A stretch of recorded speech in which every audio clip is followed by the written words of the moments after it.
রান্নাগুলো ঠিকঠাক হয়েছে কিনা চেক করে রান্নাঘর থেকে বেরিয়ে এসে আরিফা ছোট রুমটার দিকে তাকালো, যে রুমে ওদের বাসার কাজের মেয়ে হিমা থাকে।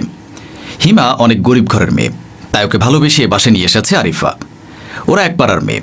হিমার আব্বু মারা যাবার পর হিমার পরিবারটাকে বাঁচাতে আরিফা বলেছিল, তুই আমার বাসায় চল, ওখানে কামকাজ করবে, আমি তোকে বেতন দেব। সে থেকে মেয়েটা এই বাসায়। আরিফা ভালো করে খেয়াল করলো হিমা একটা গ্লাসের মধ্যে পানি নিয়েছে, আর তারপর সেটার মধ্যে লুকিয়ে লুকিয়ে সাদা পাউডারের মতো কিছু একটা মেশাচ্ছে আর চোখের পানি ফেলছে। আরিফা বুঝতেই পারলো না কি এমন হয়েছে মেয়েটার, এত গভীরভাবে সে কাঁদছেই বা কেন।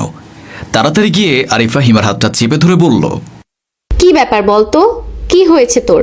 রান্নাঘরে সব খাবারে লবণ কম, আলুগুলো সিদ্ধও হয়নি ঠিকঠাক, আর এখানে বসে কাঁদছিস। কি ব্যাপার আমাকে খুলে বল। আর গ্লাসের পানিতে কি মেশালি এগুলো? আরিফা আপুকে আচমকা চলে আসতে দেখে চমকে উঠল হিমা।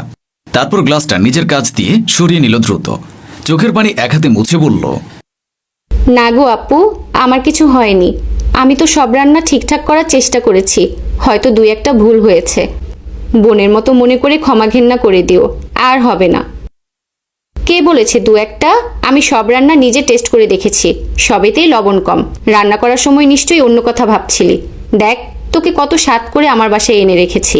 তুই যদি এত অমনোযোগী হয়ে কাজ করিস, আমার স্বামীর কাছে কি জবাব দেব বলতো? ও তো তোকে কাজ থেকে ছাড়িয়ে দেবে।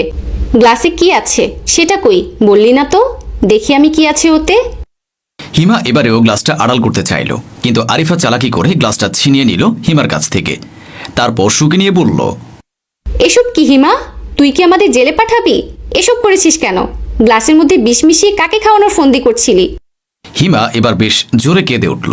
তারপর বলল, না আপু, আমি তো তোমাদের খাওয়াবো কেন? এই বিষ তো আমি নিজের জন্য গুলেছি। এটা খেয়ে ফেললেই সমস্ত সমস্যার সমাধান হয়ে যাবে আপু। আমাদের মতো মেয়েদের বেঁচে থাকার কোনো অধিকার নেই। তুমি আমাকে দিয়ে দাও ওটা। আরিফা বেশ কৌতূহলী হয়ে উঠল হিমার কথা শুনে। তারপর বলল, কি এমন হলো হঠাৎ যে মরে যেতে হবে? আমাকে আপু বলে যখন ডাকিস, তখন আমার উপর ভরসা করে বল, কি হলো?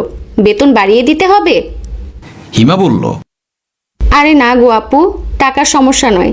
আসলে আমি মরে গেলে একজন তার জীবনটা গুছিয়ে নিতে পারবে।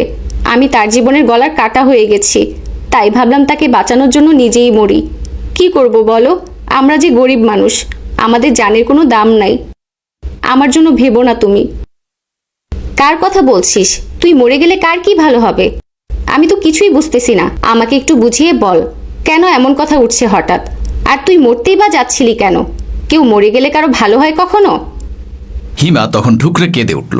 তারপর আরিফাকে বলল, তুমি আমাকে বিষের গ্লাসটা দাও না আপু। আজ আমি সবকিছু মুছে দিতে চাই। নিজের পাপে আমি আজ গর্ভবতী, কিন্তু এই সন্তানের দায় সে নিতে চায় না। আমাকে স্পষ্ট বলে দিয়েছে বাচ্চাটাকে মেরে ফেলতে, কিন্তু মা হয়ে নিজের সন্তানকে কিভাবে মেরে ফেলবো বলো? তাই নিজেই মরে যাচ্ছি। সব সমস্যার সমাধান। আরিফা যেন আতকে উঠল হিমার কথা শুনে। হিমা প্রেগনেন্ট কি করে হতে পারে? ওর তো এখনো বিয়েই হয়নি। তাছাড়া এই বাসা থেকে তো সে খুব একটা বেরো হয় না। আরিফার বুকে ভয় বাসা বাঁধল। সে বলল, কে সেই কুলাঙ্গার? আমাকে বল, কে তোর এত বড় ক্ষতি করেছে? আমি নিজে তার সাথে কথা বলবো। সন্তান যখন এসেছে তখন বিয়ে তাকে করতেই হবে। হিমার চোখের পানি শুকিয়ে গেল, বুকটা ভয়ে কাঠ হয়ে গেল। সে বলল, সে আমাকে বারণ করেছে। তার সাথে আমার সম্পর্কের কথা কাউকে বললে সে আমাকে খুন করেই ফেলবে। তুমি আমাকে জিজ্ঞেস করো না আপু, আমি বলতে পারবো না। আরিফার মাথায় নানান দুশ্চিন্তা ভিড় করে এলো। আরিফা আবারও হিমাকে জোর করতে থাকলো, কে সেই লোক যার জন্য একটা মেয়ে নিজেকে শেষ করার কথা ভাবে? আরিফা একটা ধমক দিল হিমাকে। তারপর বলল, তুই যদি না বলিস কে সেই লোক, তাহলে কিন্তু তোর এই বিষ মেশানো পানিটা আমি খেয়ে ফেলবো। হিমা আরিফাকে আটকানোর চেষ্টা করলো। তারপর উপায় না দেখে অনিচ্ছা সত্ত্বেও বলল, জানো আপু, তোমাদের বাসায় যেদিন প্রথম এলাম, তার 1-2 সপ্তাহ পর থেকেই তোমার দেওর সবসময় আমার দিকে তাকিয়ে থাকতো। আমি যখন ঝুঁকে ঘর মুছতাম, তখন নোংরা ভঙ্গিমা করত। রোজ আমাকে অশ্লীলভাবে ছোঁয়ার চেষ্টা করত। আমি অনেকবার নিজেকে আড়াল করেছি তার কাছ থেকে, কিন্তু শেষ পর্যন্ত আমাকে একদিন নির্যাতিত হতে হয়েছে তার হাতে। তারপর রোজ সে একইভাবে আমাকে নির্যাতন করে গেছে। আমি তার ভয়ে কাউকে কিছু বলতেই পারিনি। আরিফা অবাক হয়ে শুনতে থাকলো তার নিজের দেওর নাবিলের কুকর্মের কথা, আর লজ্জায় মাথা নিচু হয়ে এলোর। হিমা তারপর একটা প্রেগা নিউজের পজিটিভ রিপোর্ট নিজের শাড়ির আঁচল থেকে বের করে আরিফার হাতে দিল। তারপর বলল, এই একটা ভুলে আমার জীবনটা তছনছ হয়ে গেছে আপু। আমি আর সত্যিই বাঁচতে চাই না, আমাকে তুমি মাফ করে দিও। আরিফা বলল, তুই একদম মরার কথা ভাববি না, আমি দেখছি কি করা যায়। তুই যদি সত্যি কথা বলে থাকিস তাহলে সঠিক বিচার তুই পাবি। আল্লাহর বিচারে গরিব বড়লোক বলে কিছু হয় না। বিষের গ্লাসটা হাতে নিয়ে চলে এলো আরিফা। দুপুরবেলা অফিস থেকে ফিরল আরিফার স্বামী তানিম। তানিম ফ্রেশ হয়ে খেতে বসলে আরিফা বলল, আচ্ছা, তোমাকে একটা কথা বলার ছিল। তানিম সবেমাত্র 2-1 গ্রাস খাবার তুলেছে মুখে, তারপর সেই খাবার চিবোতে চিবোতে বলে, কি এমন কথা, বলো কি বলবে? তোমার গুণধরো ভাই একটা ফুটফুটে মেয়ের জীবন নষ্ট করে দিয়েছে। আজ মেয়েটা বিষ খেয়ে আত্মহত্যা করতে যাচ্ছিল। তানিম হেঁচকি তুলে বলল, কার কাছে কার কথা বলছো? আমার ভাই এরকম করবে? এটা আমার সামনে বলতে তোমার লজ্জা লাগছে না? ও আমার একমাত্র ভাই, ছোট থেকে ওকে মানুষ করেছি আমি জানি না ও কেমন। ভুলভাল একটা কিছু বলে ওকে দোষারোপ করলেই হলো? এসব মিথ্যা কথা অন্য কাউকে বুঝিও। আরিফা প্রেগা নিউজের একটা রিপোর্ট তানিমকে দেখিয়ে বলল, এটা কি তবে ভুল? আমি না হয় মিথ্যা কথা বলবো, এটা নিশ্চয়ই মিথ্যা বলবে না। আর তাছাড়া নিজের ভাইকে অন্ধের মতো বিশ্বাস করা বন্ধ করো। তোমার ভাইয়ের জন্য হিমার জীবনটা নষ্ট হোক আমি চাই না। তানিম রেগে উঠল আরিফার কথা শুনে। খাওয়ার থালার উপর পানি ঢেলে বলল, কি প্রমাণ আছে তোমার কাছে যে আমার ভাই ওই 2 পয়সার কাজের মেয়ের সাথে এসব করেছে? ও অন্য কোথাও থেকে মুখ পুড়িয়ে আমার ভাইয়ের নামে চালাতেও তো পারে। এভাবে কাউকে দোষী সাব্যস্ত করা ঠিক না। তানিমের কাছে আরিফার কোনো কথাই খাটল না। তানিম খাবার ছেড়ে উঠে গেল। আরিফা খাবারের এঁটো বাসনগুলো গোছাতে গোছাতে ভাবতে লাগলো কি করে সে প্রমাণ করবে হিমার কথাগুলো সত্য। রাতের দিকে টলতে টলতে বাসায় ফিরল নাবিল। নাবিলকে ওভাবে আসতে দেখে আরিফা বলল, এ তোমার কেমন ধরনের আচরণ নাবিল? এত রাতে কেউ এভাবে টলতে টলতে ফেরে বুঝি? কোথায় গিয়েছিলে তুমি? এবার থেকে এত রাতে বাসায় ফিরলে দরজা খুলবো না আমি। নাবিলের চোখ মুখে তখন তীব্র বিরক্তি। ভাবিকে ঠেলে সরিয়ে দিয়ে সে বলল, এটা আমার আব্বুর বাসা, এখানে আমি কখন ফিরবো না ফিরবো কিভাবে ফিরবো সব আমার ব্যাপার, তুমি বলার কে? তুমি নিজের কাজ করো। আরিফা নাবিলকে জিজ্ঞেস করলো, আচ্ছা নাবিল, মেয়েটার এত বড় সর্বনাশ তুমি কেন করলে?